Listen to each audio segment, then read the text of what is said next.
Hi everyone, welcome back to the channel. If you're new here, my name is Micah, and today we are back in PwnedLabs and we're doing the Exploit Kubernetes Overly Permissive Role-Based Access Control lab. And so let's go ahead and turn on our machine or our lab. And so that's going to take a while for the pods to spin up. So let's go ahead and talk about the scenario. So your company has been hired to perform a pen test on a new client's digital infrastructure. After some initial recon, you discover that you have access to an EC2 instance with compromised credentials. So this instance might serve as a gateway to their Kubernetes environment. Your mission is to leverage these credentials, explore potential vulnerabilities, and exploit weaknesses in their Kubernetes setup to ultimately gain root level access to their servers. So some lab prereqs. Some basic Linux knowledge, foundational knowledge of Kubernetes, familiarity with containerization and Kubernetes orchestration, and familiarity with common web attacks. And our learning outcomes will be able to identify and exploit K8's specific insecure configurations and how to exploit these to perform lateral movement and escalate privileges. And we'll be able to gain awareness of how to prevent making the same mistakes in our own environments. So red team focus, medium difficulty, and it's pretty, has real world context, and that's the reason why I'm doing it today, because I want to learn more about Kubernetes myself. So again, it's going to take a couple minutes for the web server to provision. So I'm not sure what happened right there, but I'm going to come back when the web server has spun up and we'll get straight to it. All right, so now we're on my virtual machine hosted on my personal computer. And it's just a Ubuntu virtual machine, 8 gigs of RAM, 2 cores, and it runs pretty smoothly, surprisingly, or I guess unsurprisingly. But okay, let's go ahead and so we have access to a compromised EC2 instance hosted in AWS, and we're given the credentials in the lab. So let's go ahead and connect to that. Or before we do that, I need to connect to our OpenVPN server or the PwnedLabs server. So we're going to do that. That way we're inside of their network. Let's just double check. And we see our tunnel address here. All right, cool. So we're connected. All right, and let's connect to that EC2 instance. So SSH, the name of the compromised user, the IP address of the EC2 instance, and the password. All right, nice. So let me find my notes real quick. So we're also given the IP of the web server that we're going to be doing some enumeration scanning on. So I believe it is here. So let's do nmap. And we're going to do tag A or flag A for versioning, and some other stuff. Basically just does everything all packaged into one command. And since we're just looking at one IP, we're not too worried about taking too much time.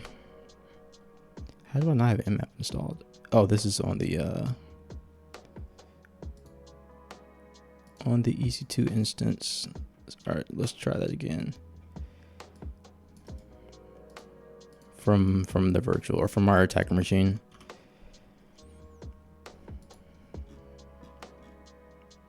Haven't used nmap in a while.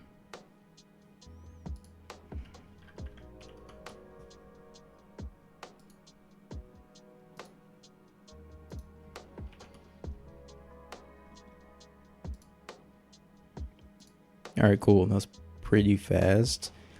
All right, so we see there's 2 ports open. We have 22, which is hosting OpenSSH, and then we have a web server here, obviously, but it's Nginx web server, and let's go ahead and try to connect to it. So if we didn't know that it was a web server prior to, we would scan it and then, you know, pivot to it, but we already know because of the lab material. But let's open our web browser.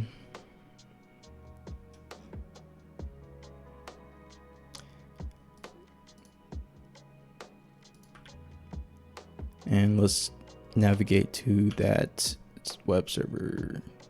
Oh. Turn off this proxy. All right, cool. So we're greeted with a sold out master. I guess it's like a Ticketmaster replica. We see various concerts that we can purchase tickets to. So I'm just gonna go to Bill Eilish. And $1,000 ticket is insane, but let's go ahead and buy some tickets. And I just have some pre-filled out information. This is all fake, obviously. But we're gonna hit pay, and then we're gonna enter name, generate ticket, and we see that the name that we entered is being inputted into this PDF generator thing, and it prints us out a ticket basically. So if we were on a penetration test or doing a penetration test, we would basically go through like the most top 10, or we would have a list of things to test for this web app. And so input validation is super important when you're building web apps. And it seems that this web app does not have any input validation. So we're able to do some, or take advantage of that by using server-side template injection. So we're going to attempt to do that with this payload. And again, the purpose of this room is not to do penetration testing, but it's to learn about K8s, our role-based access control. So if you're just like, oh, that's too easy, well, that's not really the point of this room. And so we get something different than what we inputted. So that kind of gives us a idea that this web app is vulnerable to SSTI, server-side template injection. So let's go ahead and try. We're going to look at, I believe, hack tricks.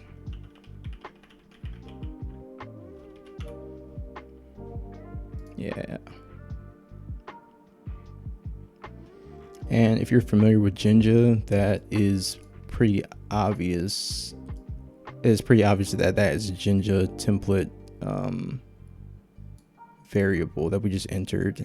So we can try to find a payload to try to get a shell or see what exactly what's running in the back end.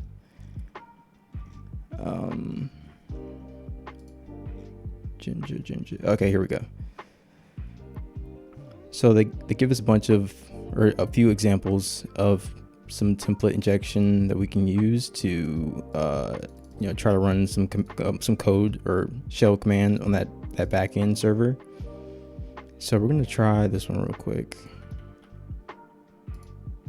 Let's go back and let's run like who am I.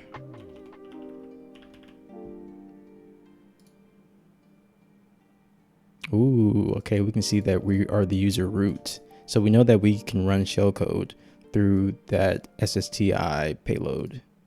So let's clean up some of this a little bit. All right, very nice, very nice. And we're gonna try to get a reverse shell on this server to our attacker machine. So let's go ahead and do that. I guess we should make sure that we can run curl so we can grab our payload from the attacker machine. And we don't get any input back, unfortunately.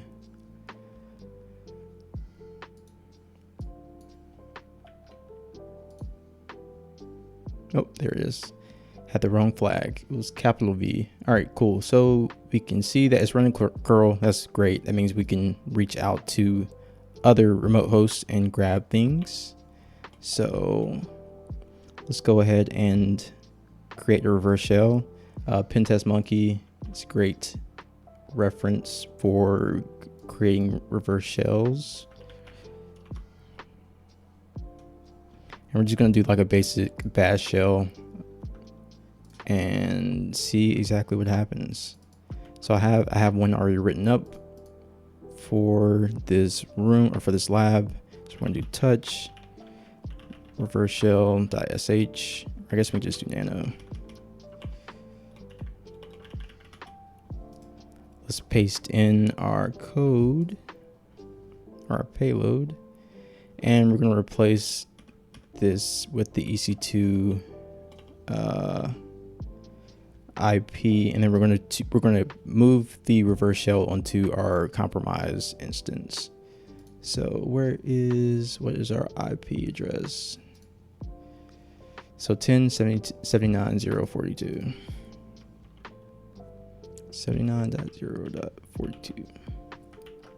All right, we're going to save that, and then we are going to I guess we could just do this on the EC2 instance to make it easier, but let's go ahead and I think we can use SCP, right?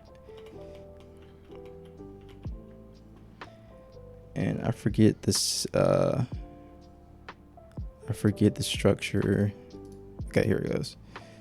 So we're gonna do SCP reverse shell administrator at our EC2 instance IP, so 79.0.42, and we're going to place that in the home directory. And again, our password, I think I remember it.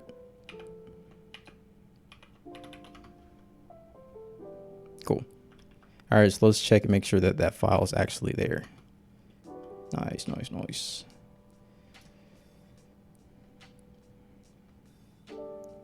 All right, cool. So we're gonna modify that Jinja payload, or that Jinja thing. My bad, my brain is not working right now. Paste that in here. And we're going to try to grab the reverse shell payload from our EC2 instance, and we're going to pipe it out to bash. So we're going to, again, grab the EC2, or grab the payload, the reverse shell.sh, pipe it to bash, and then we should get our reverse shell. So to do that, we need two things. We're going to set up a simple web server on our EC2 instance using Python, and then we're going to set up a netcat listener to listen for the reverse shell, or the reverse shell.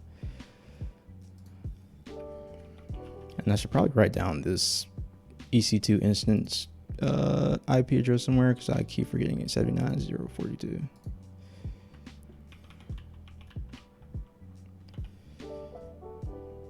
All right, so I'm gonna stage that and wait for a second. And on the host machine, we're going to set up a listener. Actually, let's move everything to tools. So we're going to set up our netcat listener on port 9001, and I'm actually going to open another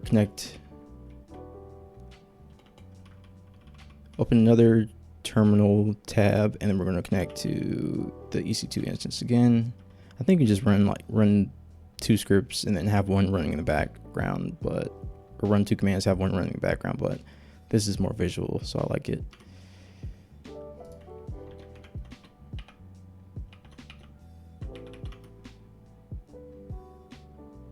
I think I messed up the password. Yep.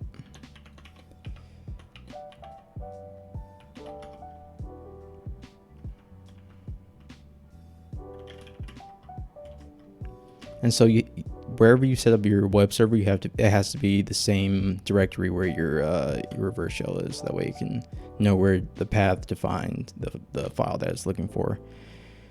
So Python m, and then simple. I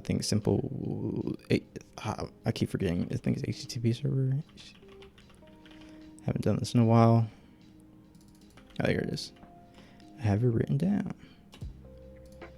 So Python 3, tag M, HTTP server, and then we're going to open our web server on port 8003.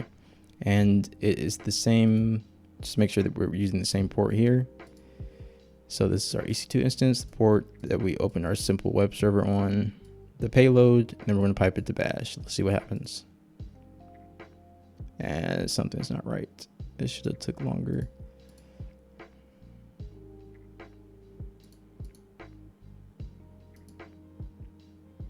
Uh, 1072.0.40, 1079.0.42.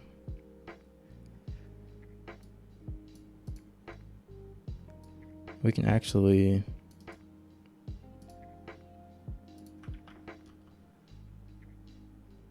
okay, that's weird.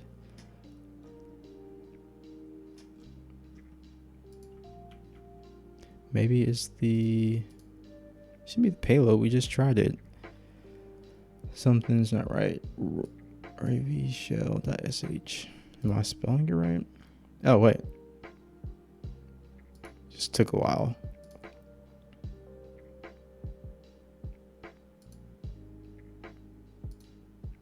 Oh no, that was me manually accessing it. Duh. Yeah, something's up with this payload. Let's see.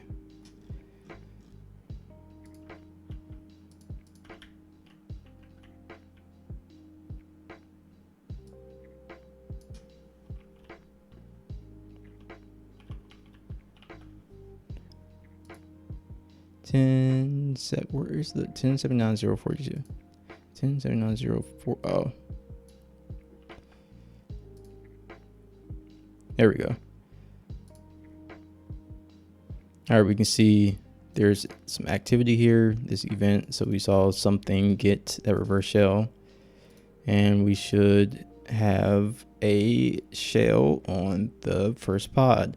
All right, so now we're in the Kubernetes environment, or the Kubernetes pod, and it looks like we're the user root. So that is cool. And I mean, it's right there, but we can just double check and we can see what directory we're in, the /app, or the app directory. And if we run the environment or env command, we see obviously that we are in a Kubernetes pod. So we have the service port, we have some other metadata about the pod. So that's cool. All right, so to interact with the pod, we need to install kubectl. I believe that's how you pronounce it. And I should have it on my attacker machine already. Yep, it's right there. So the same way we transferred the reverse shell payload to our EC2 instance, we're going to do the same way with the kubectl binary. So let's do SCP kubectl administrator at our EC2 IP, which is 10.79.0.42, not 24. And the password.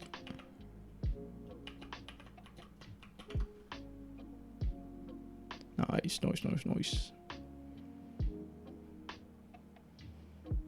Come on. I've never seen it go this low before.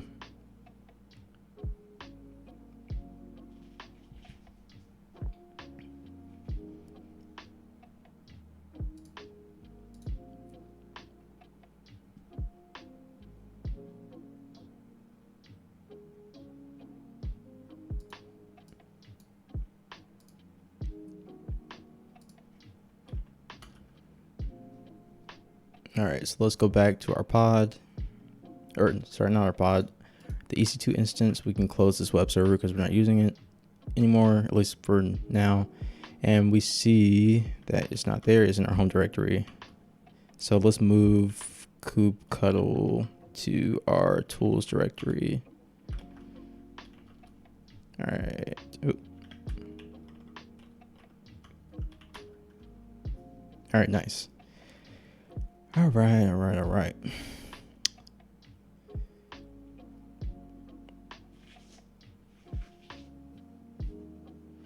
So next step, we are going to be enumerating the the user permissions for the pod, the root user, and see exactly what we have access to. And unfortunately, this shell is kind of limited, so I can't like clear the console without exiting the shell. So just bear with me. Oh my gosh, we have to transfer the file or kubectl from the EC2 instance to the pod now. So we're going to use that simple web server again. So let's go ahead and spin that back up. And remember, we have curl installed on the pod, so we can just use curl to grab it.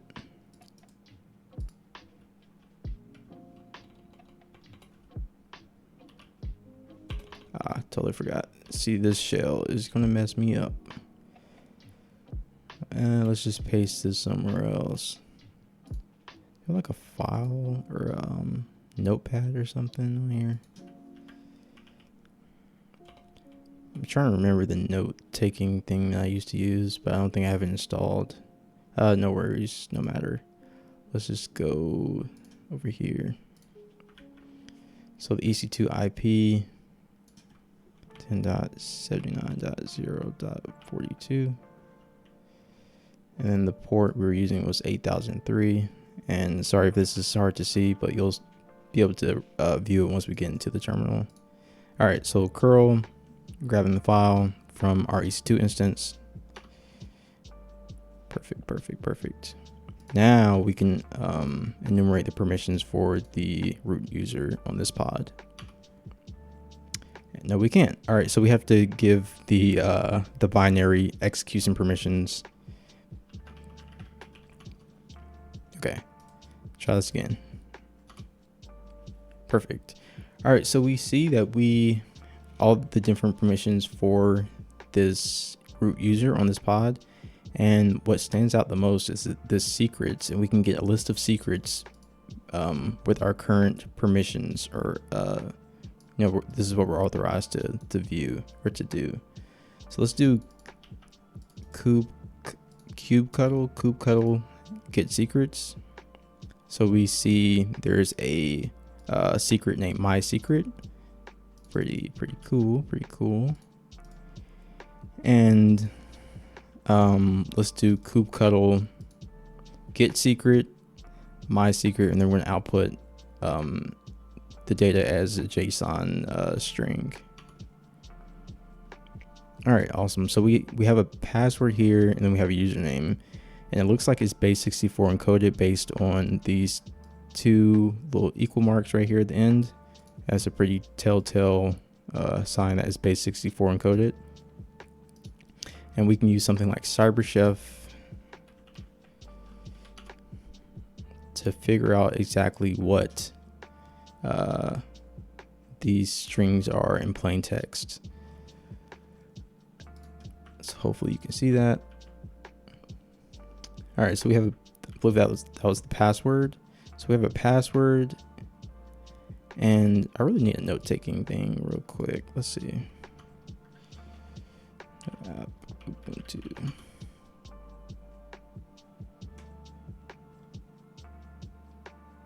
Okay, never mind. I'll just open something on my host machine real quick. So password, and then we had a user, I believe, username here.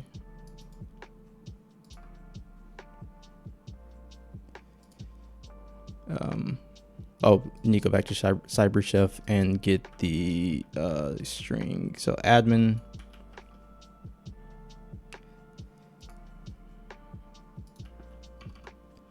Looks like a good password. I'll give them that. But okay, so we have the username and the password that we just extracted from the secret list that we were able to access by our current permissions as the root user on pod A. All right. So we're gonna hang on to those for a second. We can't use those currently. So we have this really cool tool installed on our EC2 instance, and if I could find it, it's called Legolo, and let's cd into that directory. So we have two binaries here. We have an agent and we have a proxy.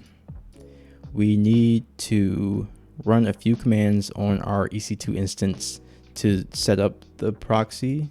We're going to be creating a tunnel into the Kubernetes network, the subnet from our attacker machine.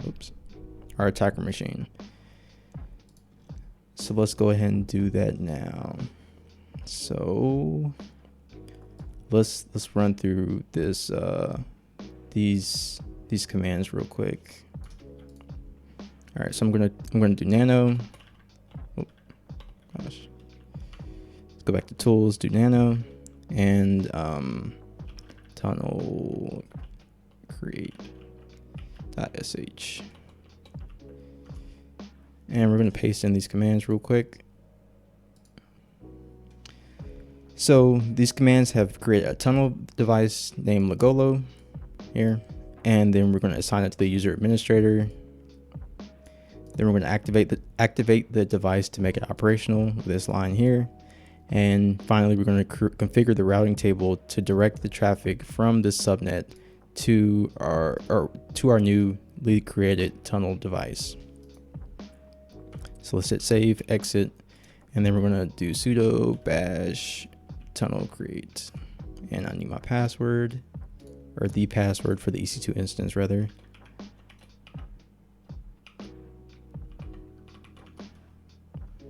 All right, cool. That was quick, but I'm pretty sure that it worked. Let's do an ifconfig to see if that tunnel adapter is there. NetTools is not installed. Let's do IP address show.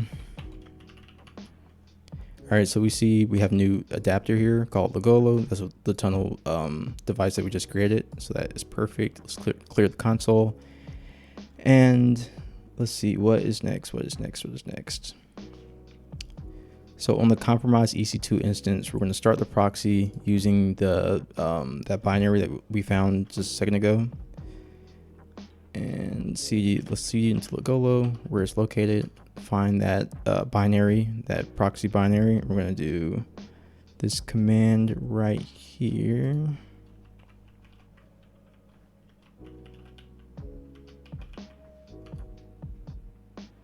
Perfect. So now we're going to transfer that agent binary to pod A. So let's locate that real quick. And I think we need another terminal.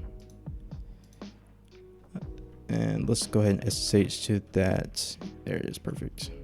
That EC2 instance again. We have, we have the reverse shell here, and then we have Lagolo open here. So I'm just going to open another.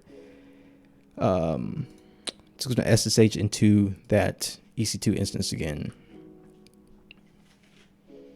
And whoops, what am I doing?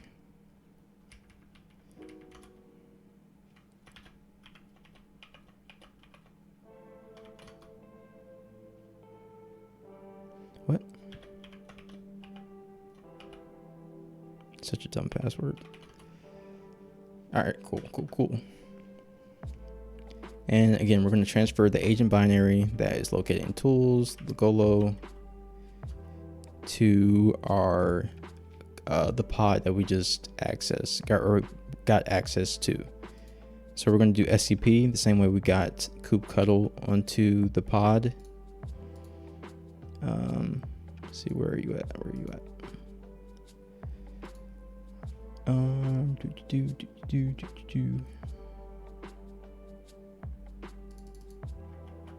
Or not SCP, sorry, curl. So we're gonna go back to the pod. We're gonna grab that binary from our EC2 instance, and I keep forgetting that I cannot go back in the current state of this shell. So again, we're gonna use this as our impromptu text editor. So 10. I'm so tired of typing this EC2 instance IP.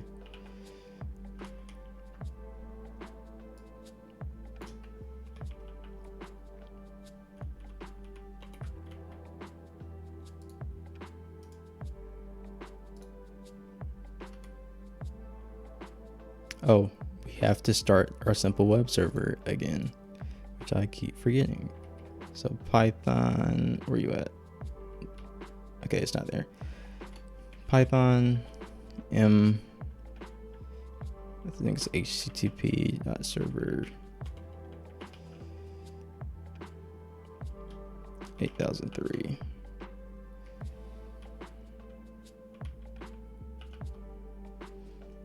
Cool. All right, let's try that one more time. And we see we have our newly transferred agent binary, and we have to set the permissions again. Let's not make that mistake again. And now we can run this agent connect command to connect to our proxy.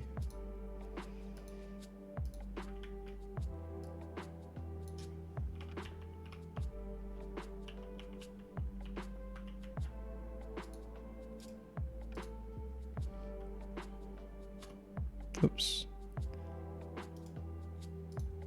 It's a erroneous period at the end of that command. All right, perfect. So let's go back to the EC2 instance. So we see some activity here. So we see an agent joined, and we see the name, the pod, or the host, and the IP and the port that this proxy is using. So let's hit enter, and we are going to run the session command because we want to connect to our session or that session. And I believe you can just do, if you have multiple, you can just use the arrow keys to select which session you want to connect to, but we only have one at this time, so we're just gonna hit enter.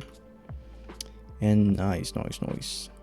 So, and then we need to confirm that the route was created successfully using that shell script with those 3 commands earlier. So let's do route list, and we see we have a tunnel successfully created to that Kubernetes subnet. So that's beautiful. Let's start the tunnel. All right. So we're going to be using dynamic SSH, which basically just acts as an intermediary between the source and the destination. So let's do that real quick. So we're going to do SSHD. We're back on the attacker machine, SSHD, the port, administrator, a compromised server IP, which is our EC2 instance.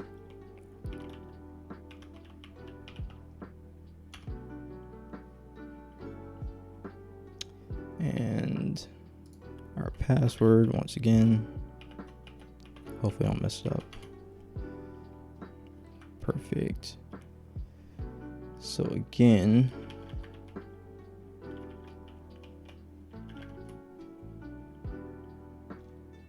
we are using dynamic port forwarding and definition from Google, because it's more descriptive than I was, is an on-demand method of traversing a firewall or NAT through the use of a firewall pinholes.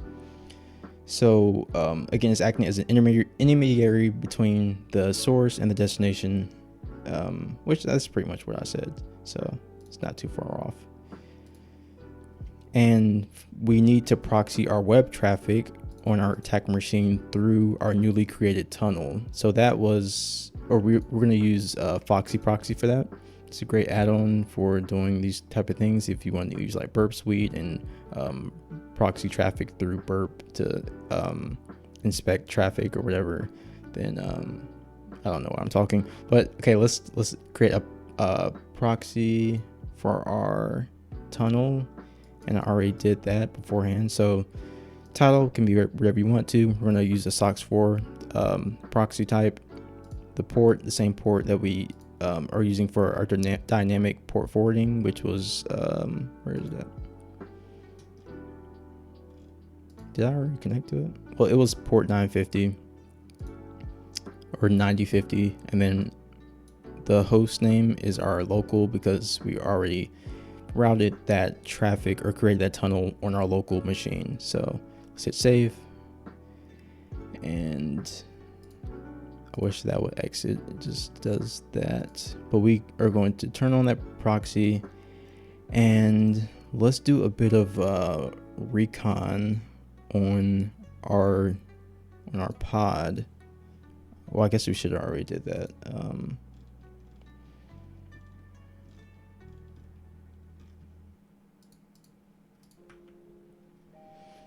So yeah, let's do some recon. And we don't have nmap, or we do have nmap, sorry. Oh my god, I just exit out of our shell. I have too many things open. Alright, no matter. Alright. Let's go ahead and create our let's get our reverse shell back, because I just exited out like an idiot. Alright, that can stay the same. We just need to open our netcat listener and host our web server so that we can grab the file, grab the file again. Or actually, can you just... I wonder if this will work. We just... because we should have already grabbed the file, right? Or did we save it? I don't know. And I don't have the listener open, so it wouldn't have worked either way. NCLV, I forget. My memory is not the best. Oh. Okay.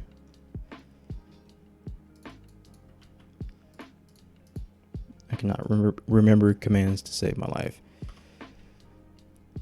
And I'm very curious to see if this will work, because we should have downloaded the file, right? So, or maybe it didn't save. It just got piped to bash. So maybe it would have been smarter to save the file, and then we'll be able to grab it whenever, and not have to open up our simple web server and do all that stuff again. 2020 hindsight, I guess. All right. Anyways.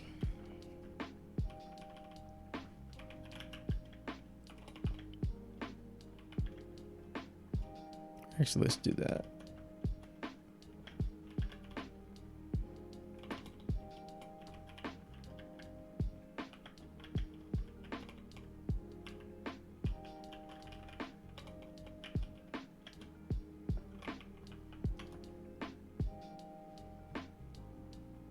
All right, we're serving HTTP and we're listening at the same time. This is just running in the background. That's what that means. And let's go back. Try to grab that file again. Or did I do that backwards? Maybe I should have did this in the background. Actually, never mind. I'm just going to host that and I'll open another tab so we can have like 1,000 tabs open. We're almost done, guys.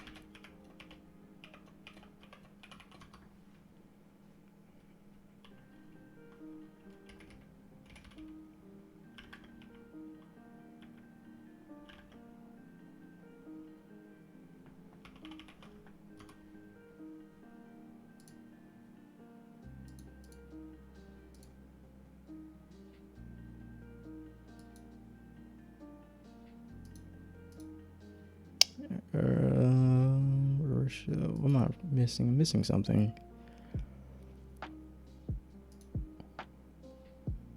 Oh my goodness.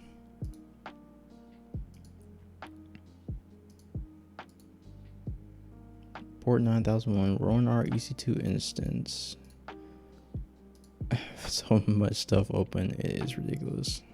Oh, I'm in the wrong directory.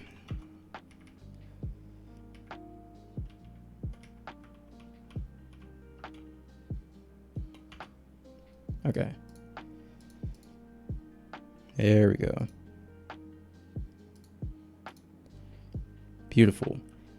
All right. And let's transfer, or let's grab that nmap binary from our EC2 instance. We're already in the tools directory hosting our simple web server. So that's good. Let's use curl again.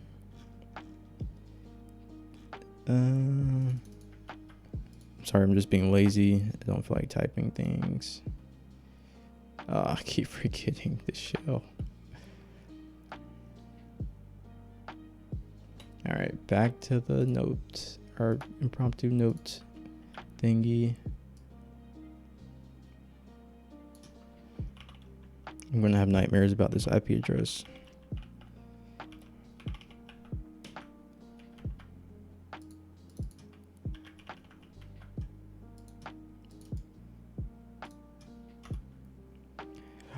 Finally. Okay, now let's add permissions, execution permissions to nmap.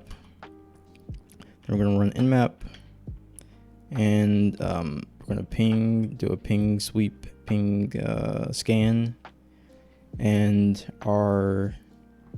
let's figure out what's our IP or our subnet. What are we on?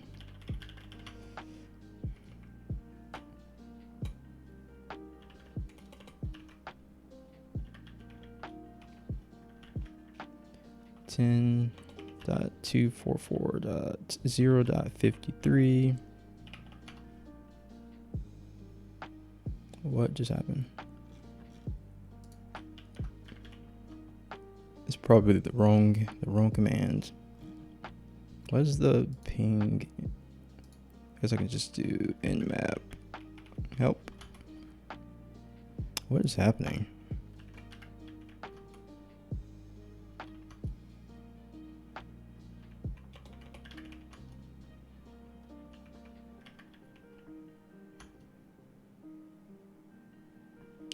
What in the world?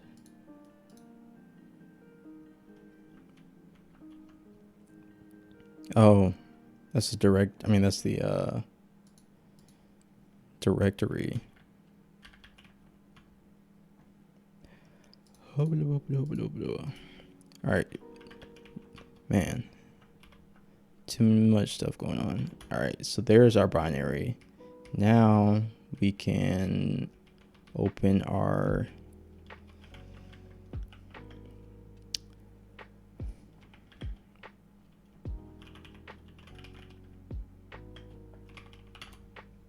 let's actually grab the right file. So let's go ahead and remove that, whatever the heck that was. Remove nmap. All right, cool. Now we can use curl once again. We already have it saved, so that's perfect. There we go. I think I messed it up when I gave it the execution permissions. All right, now that is the right flag, right? I think. Yeah, cool. And we need the subnet. Oh wait, it should be up here, right? That command I just ran. There it is. Work smarter, not harder.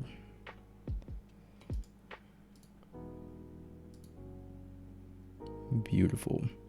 All right, so we have a few hosts up on our subnet. Again, we're on our pod. We're looking for other things to pivot to. And we see a couple hosts that are up.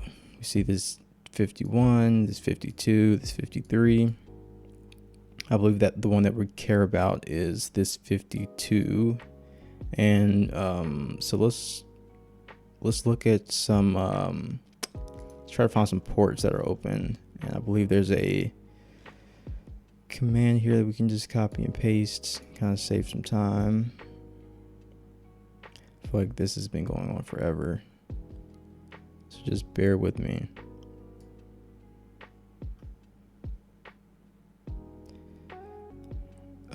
Just copy this whole thing.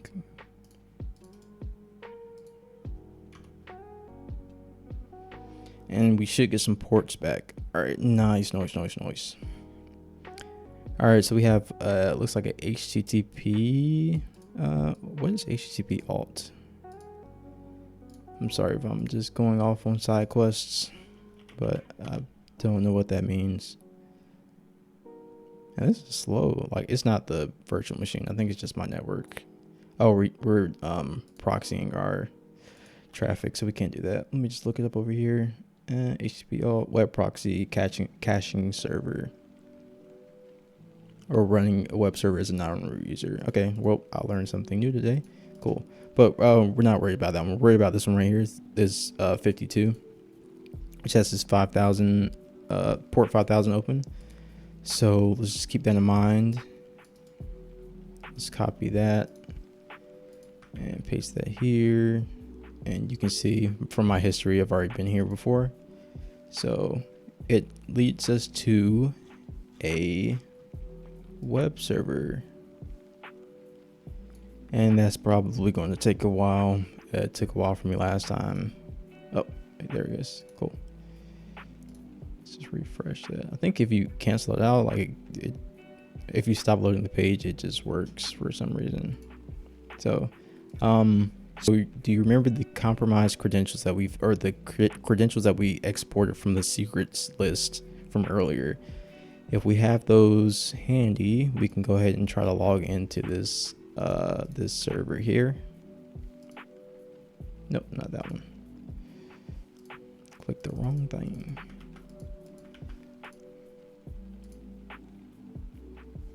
And same thing, for some reason, if you stop loading the page, like it actually works. So just FYI, if you're doing this room and it just keeps spinning, pro tips.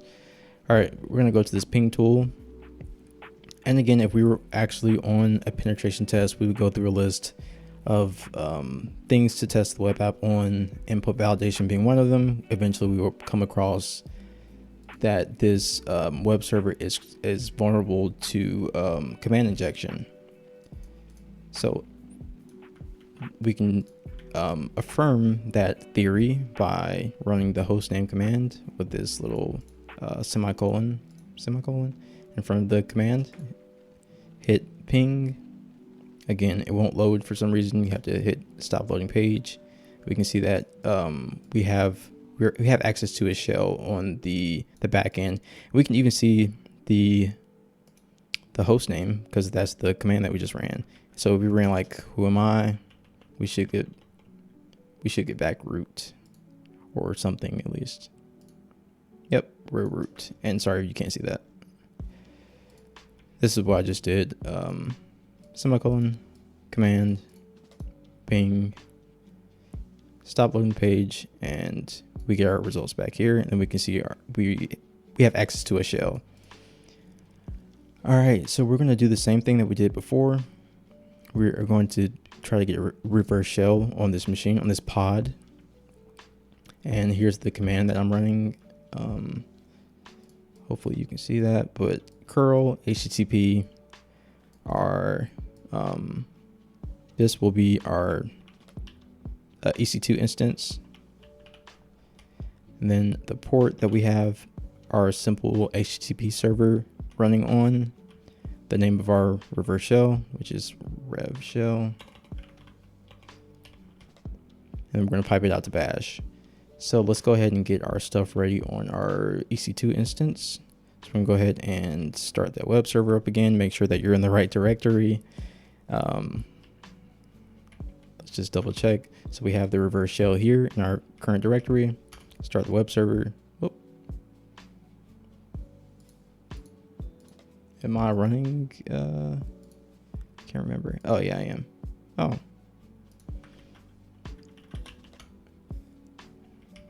Do that, and then we can use our other terminal here to start our netcat listener.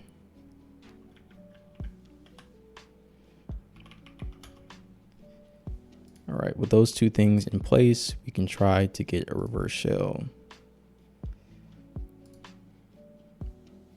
We have activity, and we should have a shell over somewhere. There it is. So now we're on pod B. And we are still root, or we are root, not still, because this is a different pod. So who am I?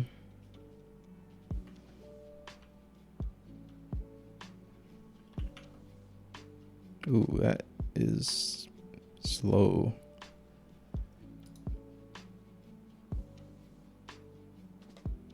I'm not sure if that's hung or if it crashed or what.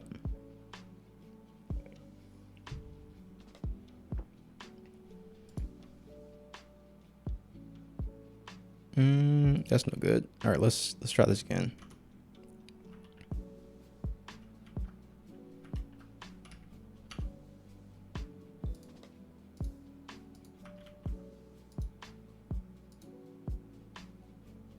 This thing is kind of janky. All right, so we're back on pod B. Let's just do like ls. All right, there we go. That worked. For some reason, it just hung up. If you have the same issue, just get your reverse shell again. All right, so we can see we are in the app directory, just like on pod A. We are the root user, and let's transfer kubectl to this new pod so that we can interact with it. So we should have kubectl in our directory, current directory, just double checking so we don't, have to redo things. Start that web server up again on the EC2 instance. And we're going to use curl to grab the kubectl binary from our compromised EC2 instance. So let's go back to pod B. That's pod A. Let's go back to pod B. Paste that in here and we should get our binary. So let's go ahead and set the execution permissions once again on this new pod. Let's do a ls la if we can, and we can see that the kubectl binary has execution permissions for all of our was it user group and everyone? I can't remember. All right, it doesn't matter. Anyways, so that works. That is good. That is great. And let's do some enumeration just like before.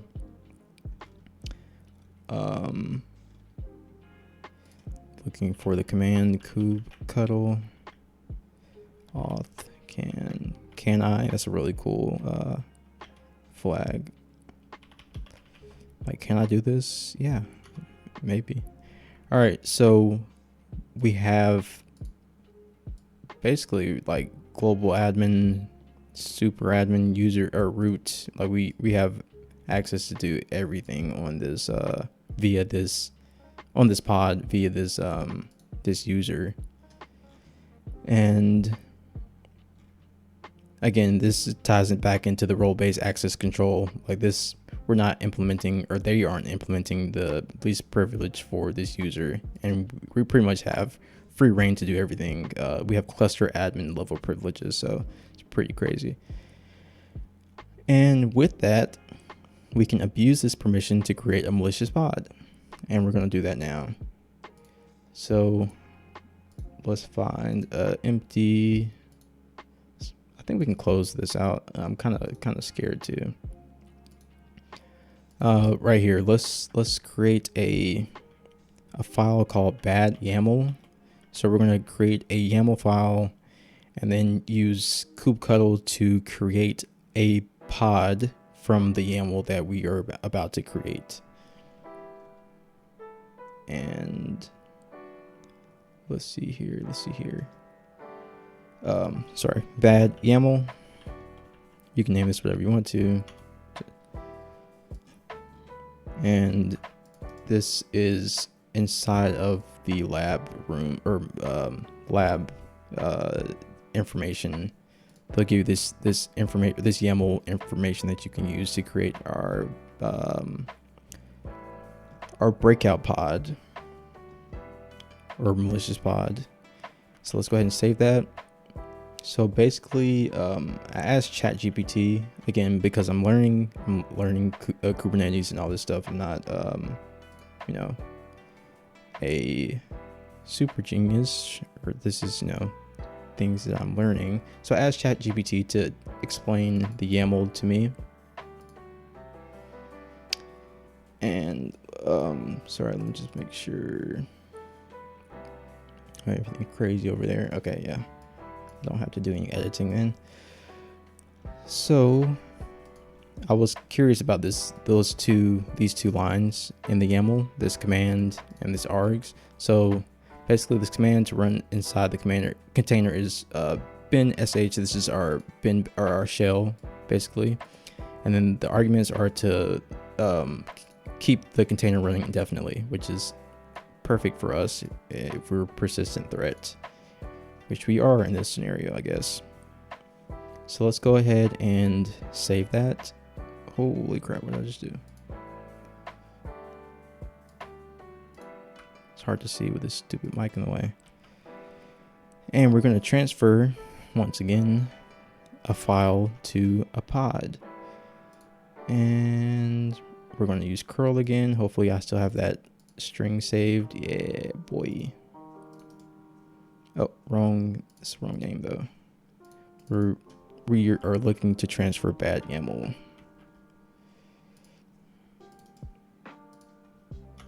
So let's grab that file, ls, and we see we have our bad YAML config right here. So we're going to use kubectl to create our malicious pod that we will then break out of.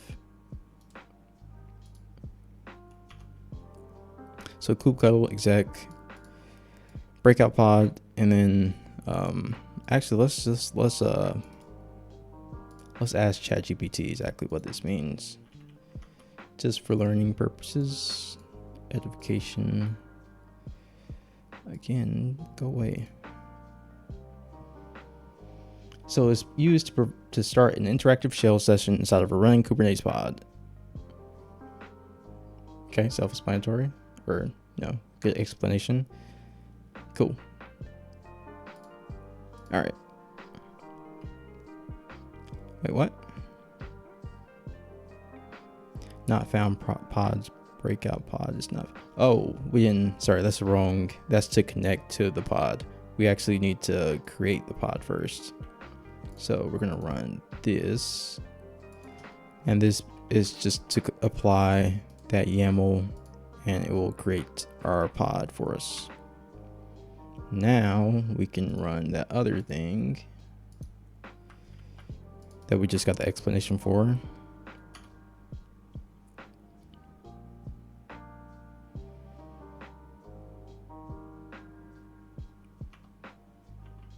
And it looks like it's not showing us anything, but we do have a shell on our breakout pod, the malicious pod that we just spun up. So that is working as intended. And what's next? We can see what directory we're in. We can see who we are. But we can't really do too much. So we can cd into, so we're the root user, right? We should be able to cd into root, I would think. Yeah, we can. What's in here? Nothing. Of course not, because we just created the pod. But we're using an image. I'm not sure if y'all caught that. We're using an image. Here, let's open this real quick. Using an image, like a pre-existing image. I'm not sure exactly what that is, but that doesn't matter. I just thought that was interesting. So on the pod that we just created, if I can find it, we are going to mount the dev root directory to our temp directory.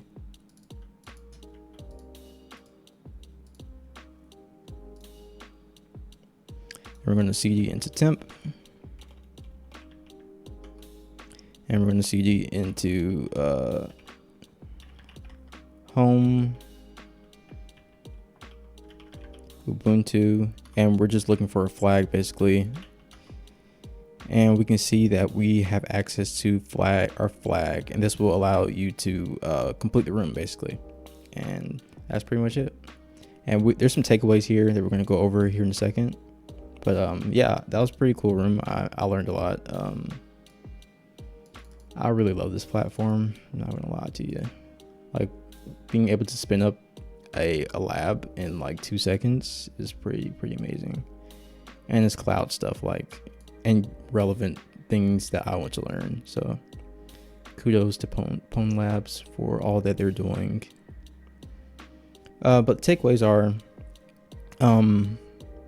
So first, compromise credentials, like use a password manager, use a key vault or something. Don't store plain text passwords in like code or on your desktop or anything like that. Use a password manager. LastPass is great. Shameless plug, I guess. But there's no input validation for the web. Both web apps had no input validation. That's how we were able to get the SSTI exploit the SSTI vulnerability on the first web app, and then for the second one we were able to run that shell code like easily. And input validation is super important.